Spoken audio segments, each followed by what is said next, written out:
A stranger walks up. In about 10 seconds, they've already decided how far they can push you. They're not judging your soul. They're checking your locks, like a hand testing a door. Everyone you meet runs this tiny test. The answer decides if they cut ahead of you or wait.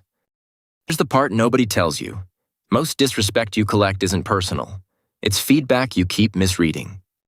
The same joke is friendly to one guy and a jab at you. All that changed is who's allowed to push. We're climbing 8 levels from the guy who gets talked over all the way up to this. Title says it ends at dangerous. It doesn't. And the last step? Once it clicks, you'll never read a room the same way again. At each level, I'll show you the test, the trap that freezes you there, and the move out. Keep your eye on that top step. Let's start at the bottom. At the bottom, the test is tiny. Someone talks right over the end of your sentence. Nobody even notices. That's the worst part. Your words just don't land. It happens because you look unsure, and unsure is cheap to interrupt. You feel it in that half-second pause before anyone answers. The room deciding if you count. So that night you replay it, hunting for what you said wrong. You didn't say anything wrong. It was in how you said it. The trailing voice, the lowered eyes. Here's the trap. You laugh extra hard at the joke aimed at you, hoping it'll stop. It never stops. Every fake laugh tells the table that poking you is free and kind of fun. Move is small. Answer the first little jab the second it lands. Calm, not angry. You don't even need a comeback. Just hold eye contact 1 beat longer than feels comfortable. Remember this. People don't respect what you say about yourself. They respect what you refuse to let slide. The interrupter stops. You finish your sentence. That's the first brick, and the next level is sneakier. Now the test wears a smile. Hey, can you cover my shift again? It works because they've learned your yes is automatic, so they aim it at you, not the people who refuse. Notice it. Sure jumps out of your mouth before you've even decided if you want to. What looks like generosity is often just fear in a nicer outfit. You're buying approval, one yes at a time. Then you resent people who never made you do anything. You were the only one saying yes. The trap is calling your exhaustion kindness, telling yourself you're a giver while the giving drains you dry. The move is a gap.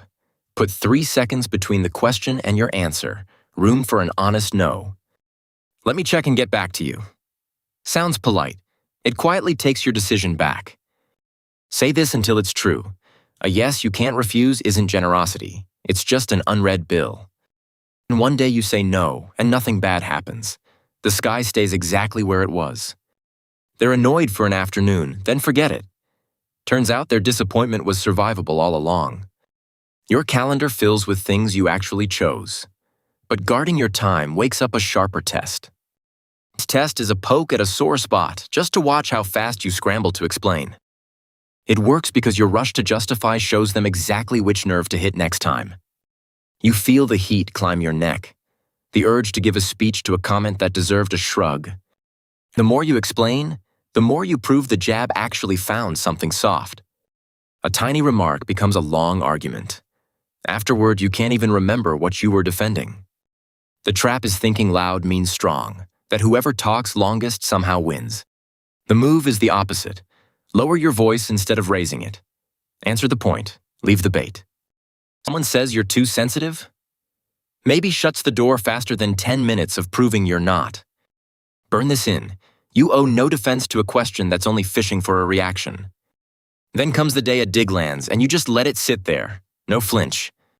Wait for your explosion. It doesn't come. Suddenly, they're the one who looks foolish.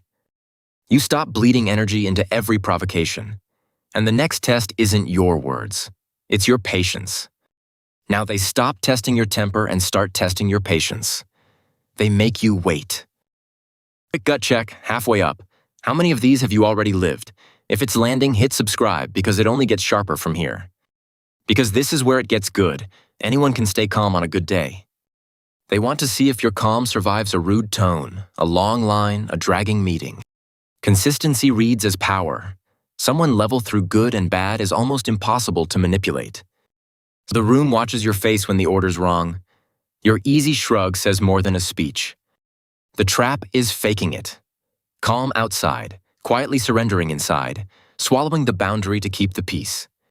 Fake calm always leaks. People can smell the difference between peace and a bitten tongue. The move is to let your face and your words agree. That doesn't work for me, unshaken. Real calm isn't pretending you're fine. It's being fine enough to need nothing from them. Then one day pressure stops feeling like an attack. It feels like weather. It just passes. Someone tries to rush you. You keep your own pace. They end up matching yours. Now people hand you the hard conversation because you won't turn it into a scene. Next, saying no becomes an art. Here's the test. You say no. A minute later, they ask again, sweeter this time. It works because most boundaries are paper. They fold on the second push, so people push twice.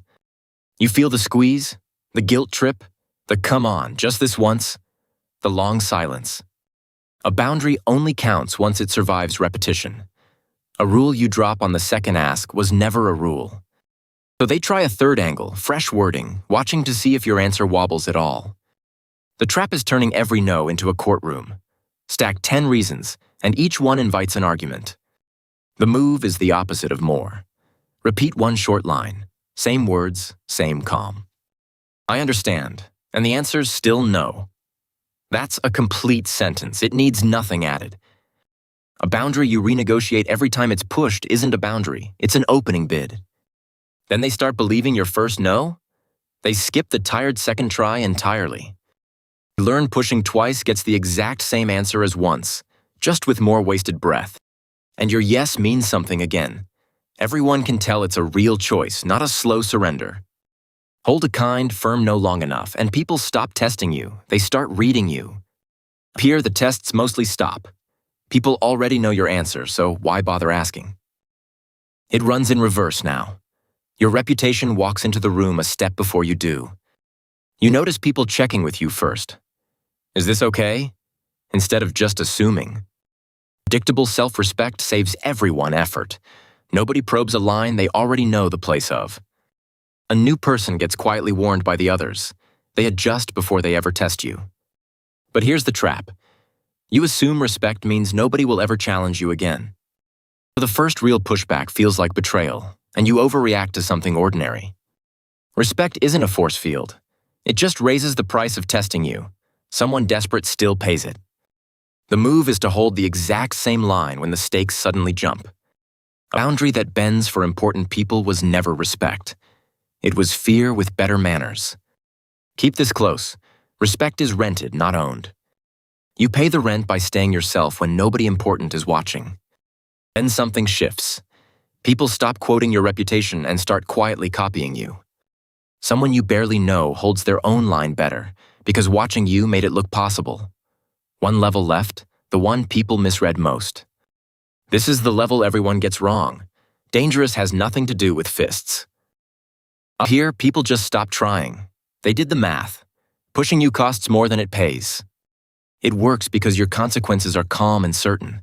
You don't threaten anybody. You just stop showing up for whoever crossed you. Quietly. No speech, no scene. You feel a strange new space open up. The pokes thin out. The room handles you with care. Predictable consequences create gravity. People orbit someone whose no actually changes what happens next. So when you go quiet, others lean in to listen. Your silence outweighs their noise now. Here's the trap, and it's the one that fools almost everyone who reaches this far. You try to look dangerous on purpose. Harden the face. Square the shoulders. Posture up. The second you perform toughness, you hand the room a show. And a show is easy to break. Real weight is the opposite of performance. It's having nothing left to prove. Most dangerous person in the room is rarely the loudest. It's the calm one with nothing to prove. The move is to make your lines so clear that drama becomes pointless. Nobody starts a fight they already know they're going to lose. Conflicts end before they even begin, diffused by a single calm sentence. People bring you their hardest problems now. But remember that hidden top step? Here it comes, and it means dropping the armor. Here's the step I hid. Past dangerous, the level the title never names. And the last test isn't from anyone else now. Nobody tests you anymore. So the only one who can drag you into a pointless fight is you. You notice you don't flinch at bait anymore. That old itch to prove yourself has gone quiet. Real security kills the appetite for unnecessary fights. You stop collecting wins you don't need. You let a stranger have the last word, not because you lost, but because it wasn't worth a second of you. The trap here is mistaking your own peace for weakness. So you go looking for a fight just to check you've still got teeth. You don't need to bear them. You save your full force for the one line that actually matters. Spend your energy only where it changes something real. Let the small stuff pass like wind. The strongest boundary is the one you almost never use because everyone can feel it's there. You'll know you've arrived when disrespect just bores you, the thing that once ruined your whole week. Someone tries to start something. Instead of heat, you feel distance, like watching weather through glass. Warmth for people who earn it. Easy indifference for people who just wanted a reaction. Both feel natural now. That's the whole climb, from the guy who gets talked over to the man who defends nothing. Here's every level in one breath, the way each test actually feels the moment it lands. Weak, they talk over you. The fix is answering the first small jab before it becomes the rule. Pleaser, favors dressed as normal. The fix is a 3-second pause that lets an honest no fit.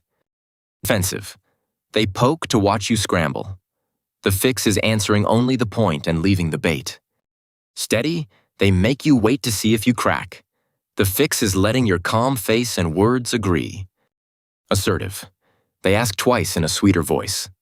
The fix is repeating one short line until they stop. Respected, they check with you instead of pushing. The fix is holding the same line when stakes jump. Dangerous, they stop trying. It costs too much. The fix is staying calm instead of performing the toughness. Peaceful, the only one who can bait you is you.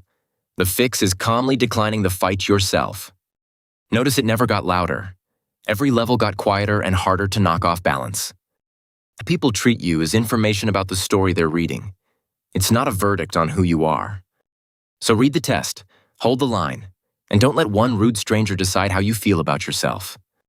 Dangerous was never about fists or fear. It's the quiet certainty that disrespect aimed at you won't get rewarded. Climb as high as you want, but you might stop at peaceful because the goal was never to win, just to be free.